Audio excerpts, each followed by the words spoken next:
I now give the floor to the representative of Algeria. شكرا سيد الرئيس. Thank you, Mr. President. At the outset, I would like to thank Ms. Rosemary DiCarlo and Ms. Lisa Dalton for their valuable briefings. Mr. President, it is regrettable that over the past few days there were signs of de-escalation in Ukraine through the first direct negotiations between Russia and Ukraine in more than 3 years. And these negotiations were aimed at achieving a ceasefire and finding a peaceful solution to end the war between these two parties. It is regrettable that these recent hostilities once again have driven the situation towards confrontation. Ongoing military operations between the parties still pose a multifaceted threat. They pose a threat to civilians, including women, children, and the elderly, and they pose a threat to infrastructure, including social infrastructures and vital facilities. This undermines any diplomatic effort aimed at ending this protracted war. In this regard, we would reaffirm our full condemnation of attacking and targeting civilians and civilian infrastructure. This is a blatant violation of international law and of international humanitarian law. Mr. President,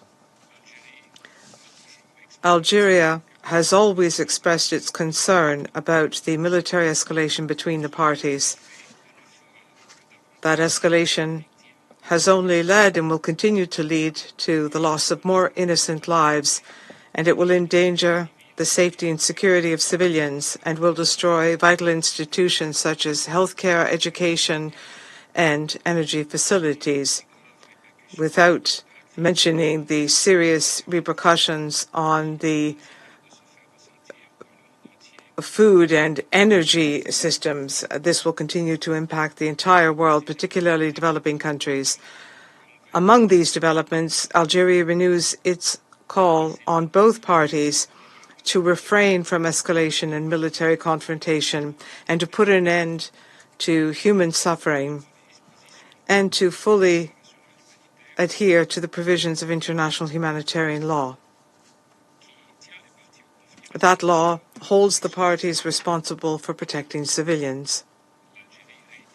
Algeria also reiterates its appeal to both sides to prioritize constructive dialogue and consultations and to focus efforts on advancing negotiations and improving opportunities for reaching consensus, while at the same time overcoming and removing obstacles hindering this process. Moreover, Algeria urges all parties to reject polarization, which will only widen the divisions and undermine mediation efforts.